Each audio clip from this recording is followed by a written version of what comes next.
அதாவது நீங்க கட்டக்கூடிய இஎம்ஐ உங்க சம்பளத்த தாண்டி போகுதுன்ற பட்சத்துல, என்ன ஆகும்னா, அந்த பேலன்ஸ் இருக்க ஃபண்ட காம்பன்சேட் பண்றதுக்கு நம்ம ஒரு ஜாமிங் சிச்சுவேஷன் வரும். அதாவது இதுக்கு மேல ஒண்ணும் பண்ண முடியல. அந்த சிச்சுவேஷன்ல நீங்க இத வந்து நம்ம மிரட்டி பணம் வாங்கலாம். இல்ல இந்த வாரண்ட்ட வச்சு எப்படியும் ஒரு கஸ்டமர வந்து மிரட்டி ஸ்டேஷன்ல கூப்பிட்டு உட்கார வச்சு கூட நம்ம பணத்த வாங்கலாம். இது போல மெஷர்ஸ வந்து அதாவது ஒரிஜினல் சூட் அப்படிங்கிறது, சார் இந்த வங்கியின் பிரச்சனைய மட்டும் தான் இத வந்து ஃபோக்கஸ் பண்ணுமா அப்படின்னு கேட்டீங்கன்னா கிடையாதுங்க.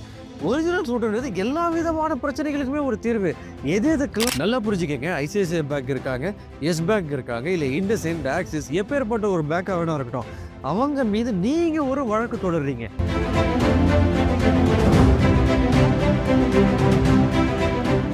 வணக்கம் நண்பர்களே. நான் உங்கள் அட்வொகேட் பரத் கௌரிசங்கர் பேசுறேன். எல்லாரும் நல்லா இருப்பீங்க நான் நம்புறேன். நண்பர்களே, ஒரு லோன் வாங்கிட்டு சந்தர்ப்ப சூழ்நிலை பே பண்ண முடியாம இருக்கக்கூடிய ஒரு சிச்சுவேஷன்ல இந்த அரெஸ்ட் வாரண்ட் கிட்ட இருந்து நாம எப்படி பிரிவென்ட் பண்ணிக்கிட முடியும்? தற்காத்துக்கிட முடியும்? நம்ம லோன் பே பண்ண முடியலன்ற உடனே வெஸ்ட் பெங்கால்ல இருந்து நமக்கு சம்மன் வரும். இல்ல லோக்கல் ஜூரிஸ்டிக்ஷன்ல இருந்து நமக்கு சம்மன்ஸ் வரும். வாரண்ட் ஆஃப் அரெஸ்ட் நம்ம அத அட்டெண்ட் பண்ணலன்னு உடனே அரெஸ்ட் வாரண்ட் வரைக்கும் கொண்டு போய் அது விடும். ஸோ இது எல்லாமே எப்படி நாம பிரிவென்ட் பண்ணிக்கிறலாம்? முதல்ல ஒரு லோன்ஸ பே பண்ண முடியலன்றது முன்கூட்டியே அறிஞ்சுட்டா, அதாவது ஒரு சிச்சுவேஷன் வருதுங்க. ஒரு 5 கிரெடிட் கார்டு வச்சிருக்கீங்க. 2 பெர்சனல் லோன் வச்சிருக்கீங்க. இந்த பர்ட்டிகுலர் லோன்ஸ் வந்துட்டு உங்கள கழுத்த மீறி போகல. அதாவது சம்பளம் வருது. சம்பளத்துல நான் அந்த லோன்ஸ் எல்லாம் கட்டிக்கிறேன். மீதிய குடும்பத்த பார்த்துக்கிறீங்கன்னா, that is completely fine. But உங்க சம்பளத்த தாண்டி போகுது இஎம்ஐ. அதாவது நீங்க கட்டக்கூடிய இஎம்ஐ உங்க சம்பளத்த தாண்டி போகுதுன்ற பட்சத்துல என்ன ஆகும்னா, அந்த பேலன்ஸ் இருக்க ஃபண்ட காம்பன்சேட் பண்றதுக்கு நம்ம கடன் வாங்கவோ, இல்லன்னா வீட்ல இருக்கும் ஏதாவது பொருள விக்கவோ, இல்ல மனைவியோட நகைய அடமானம் வைக்கக்கூடிய சிச்சுவேஷன்ல கொண்டு போய் அது நிப்பாட்டுது. இந்த டயத்துல 1 மாசம் நீங்க அத அடமானம் வைக்கிறீங்களோ, இல்ல விக்கிறீங்களோ, இல்ல ஒரு லோன் போடுறீங்களோ, புது லோன்ஸ். அத வந்து எடுத்து இந்த 1 மாசம், 2 மாசம் இஎம்ஐ பே பண்ணுவீங்க. அதுக்கடுத்து 3வது மாசம் நம்ம என்ன பண்ண முடியும்? அந்த சிச்சுவேஷன நம்ம முதல்ல ரியலைஸ் பண்ணணும். ரியலைஸ் பண்ண பிறகு, நம்பளால 1 மாசம், 2 மாசம் இருக்க பொருட்கள வித்தோ, இல்ல அடமானம் வச்சோ நம்மளால இந்த கடன்கள கட்ட முடியுமே தவிர, அதுக்கு மேல நம்ம கிட்ட ஒண்ணுமே கிடையாது. விக்கிறதுக்கும் ஒண்ணும் கிடையாது, விக்கிறதுக்கும் ஒண்ணும் கிடையாதுன்ற பட்சத்துல, ஒரு ஜாமிங் சிச்சுவேஷன் வரும். அதாவது இதுக்கு மேல ஒண்ணும் பண்ண முடியல. அத நீங்க அப்சர்வ் பண்ணி, முன்கூட்டியே ஒரு ஆடிட்டர், வழக்கறிஞர்கள கொண்டு போய் பார்த்து, உங்க டாக்குமெண்ட் அதாவது உங்களோட சம்பளம், உங்களுடைய எக்ஸ்பென்சஸ், அதாவது உங்களுடைய இஎம்ஐஸ் கம்ப்ளீட்டா குடுத்து, இதுக்கான நெக்ஸ்ட் என்ன சொல்யூஷன் பண்ணலாம்? இதுக்கான நெக்ஸ்ட் என்ன ப்ரொசீஜர் நம்ம மூவ் பண்ணா, இந்த பிரச்சனையிலிருந்து தப்பிக்கலாம் அப்படின்றத நீங்க வந்து பிளான் பண்ணணும். இது நெறைய பேர் மிஸ் பண்ணிடுவோம். மிஸ் பண்ணும் பட்சத்தில், ஃபார் எக்ஸாம்பிள் இப்போ கொல்கட்டாலேருந்து உங்களுக்கு ஒரு சம்மன் வருது நண்பர்களே. நல்லா புரிஞ்சுக்கங்க. மேக்ஸிமம் இந்த வாரண்ட் ஆஃப் அரெஸ்ட் எங்க வந்து இதுக்கு அதாவது இந்த பேமெண்ட் அண்ட் செட்டில்மென்ட் சிஸ்டம் ஆக்ட்ன்னு இருக்குங்க. செக்ஷன் 25. ஸோ இந்த சட்டத்தின் கீழ் உங்க மேல வாரண்ட் வாங்கக்கூடிய இடம் எங்கன்னு பார்த்தீங்கன்னா, வெஸ்ட் பெங்கால், கொல்கட்டா. ஏன்னா அங்க ஒரு ஆபீஸ வந்து ரிஜிஸ்டர் பண்ணி வச்சிருப்பானுங்க. அந்த லோக்கல் கோர்ட் அதாவது லோக்கல் ஜூரிஸ்டிக்ஷன்ல உள்ள கோர்ட்ல வந்துட்டு உங்களுக்கு வாரண்ட்ட வந்துட்டு போடுவாங்க. உங்க வீட்டுக்கு வந்து சம்மன் வரும். அப்படி இல்லன்ற பட்சத்தில் நீங்க எங்க தங்கியிருக்கீங்களோ, நல்லா புரிஞ்சுக்கங்க. நீங்க எங்க தங்கியிருக்கீங்களோ, அந்த லோக்கல் ஜூரிஸ்டிக்ஷனோட ஸ்டேஷன்ல இருந்து சப் இன்ஸ்பெக்டரோ, ரைட்டரோ, இல்ல பிசியோ யாரோ ஒருத்தவங்க கால் பண்ணி கூட, "ஏங்க இது போல உங்க பேர்ல ஒரு வாரண்ட் வந்திருக்கு. ஸ்டேஷன்ல வந்து என்ன ஏதுன்றத சொல்லிட்டு போங்க.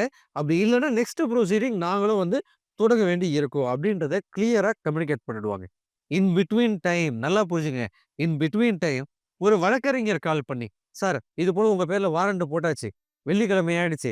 நாளைக்கு சாட்டர்டே, சண்டே. இன்னைக்கு போலீஸ கூட்டு வந்தேன்னா, சாட்டர்டே, சண்டே உங்களுக்கு பெயில் கிடைக்காது. பார்த்துக்கலாமா?" அப்படின்னு சொல்லி பேசக்கூடிய ஆட்கள் இருக்காங்க. அப்படி பேசக்கூடியவங்க 100% அட்வொகேட்ஸ் கிடையாது. கலெக்ஷன் ஏஜென்ட் தான் அட்வொகேட்டா வந்துட்டு அவங்களுக்கு அவங்களே ஒரு போர்வைய போத்திக்கிட்டு, இத வந்து நம்ம மிரட்டி பணம் வாங்கலாம். இல்ல இந்த வாரண்ட்ட வச்சு எப்படியும் ஒரு கஸ்டமர வந்து மிரட்டி ஸ்டேஷன்ல கூப்பிட்டு உட்கார வச்சு கூட நம்ம பணத்த வாங்கலாம். இது போல மெஷர்ஸ வந்து ஹேண்டில் பண்றாங்க.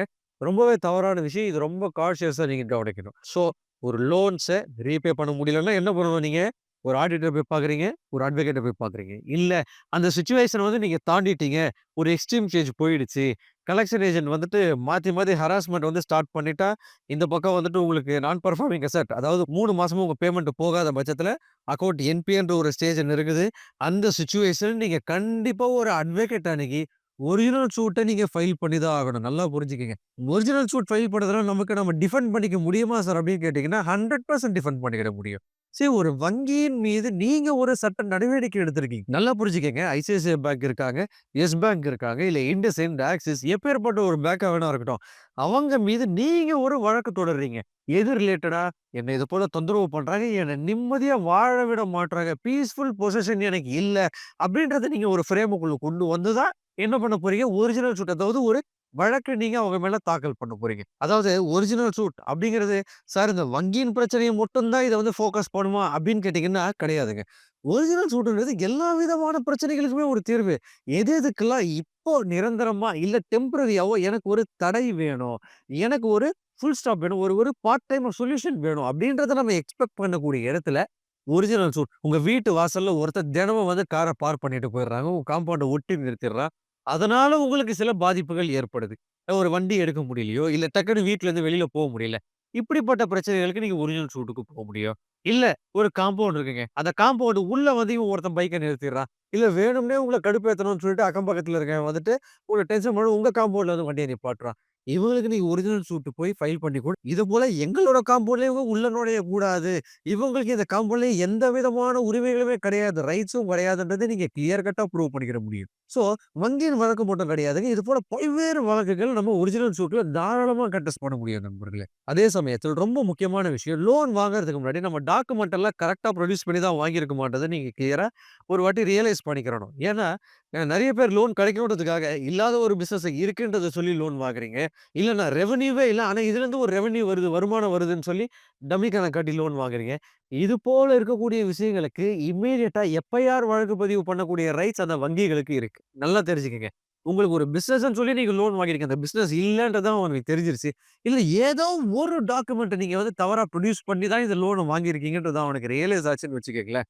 இம்மீடியட்டாவே லோக்கல் ஸ்டேஷன் மூலியமா உங்க மேல எஃப்ஐஆர் ஃபைல் பண்றதுக்கு அவங்களுக்கு எல்லா விதமான ரைட்ஸுமே இருக்கு. அட் தி சேம் டைம் வங்கிகள் உங்க மேல கோர்ட் மூலியமா சட்ட நடவடிக்கை எடுத்து, கோர்ட் மூலியமாவே எஃப்ஐஆர் டைரக்ஷன் வாங்கக்கூடிய எல்லா விதமான சூழ்நிலைகளுமே ஏற்படும். ஸோ, எப்பயுமே ஒரு டாக்குமெண்ட்ட குடுத்து லோன் வாங்குறீங்க. பெர்ஃபெக்ட்டா இருக்கா இல்லையான்றத பாத்துங்க. இத விட இன்னொரு தில்லுமுல்லு என்ன சில பேர் பண்ணிடுறீங்கன்னா, கிரெடிட் கார்ட யூட்டிலைஸ் பண்ணி ஆன்லைன்ல கன்சியூமர் டியூரபிள் ப்ராடக்ட்ட நாங்க பர்ச்சேஸ் பண்றோம் அப்படின்னு சொல்லி ஸ்வைப் பண்ணி இவங்க கிட்ட கேஷா வாங்கிக்கிறீங்க. இப்ப அந்த கிரெடிட் கார்ட் ஸ்டேட்மெண்ட்ட பொறுத்தவரைக்கும், அந்த கன்சியூமர் டியூரபிள் ப்ராடக்ட்ட வாங்குறதுக்காக மட்டும் தான் நீங்க அந்த கார்ட ஸ்வைப் பண்ணியிருக்கீங்க. அந்த அமௌண்ட் யூட்டிலைஸ் ஆயிருக்கு. இப்ப அந்த அமௌண்ட் யூட்டிலைஸ் ஆகலன்றது ஈஸியா கிரெடிட் கார்ட்காரன்லாம் கண்டுபிடிச்சுருவாங்க. உண்மையிலே சொல்றேன். ரொம்ப அசால்ட்டா கண்டுபிடிச்சுருவான். அது கிரெடிட் கார்டு அதுக்கு யூட்டிலைஸ் ஆகலன்னு தெரிஞ்சா, இம்மீடியட்டா உங்க மேல லோக்கல் ஸ்டேஷன்லயே உங்க மேல வழக்கு பதிவு பண்ண முடியும். At the same time court மூலியமா உங்க மேல டைரக்ஷன் டு எஃப்ஐஆர் போட்டு உங்க மேல வழக்கு பதிவு பண்ண முடியும். காம்பன்சேஷன் வரைக்கும் அவங்களால வாங்கிக்கிட முடியும். எதனால? அவங்க சில விஷயங்கள்ல ஏமாந்ததுனால. ஸோ நண்பர்களே ரொம்ப, ரொம்ப, ரொம்ப கேர்ஃபுல்லா இருக்கணும். அந்த லோன் வாங்கும் பொழுதும் சரி, அந்த லோன கரெக்ட்டா கட்டி முடிக்கிற வரைக்குமும் சரி, இந்த வீடியோ பதிவு உங்களுக்கு ஒரு பயனுள்ள பதிவா இருக்கும்னு நான் நம்புறேன். மேலும் பல வீடியோக்கள் நான் உங்கள சந்திக்கிறேன். நன்றி, வணக்கங்க.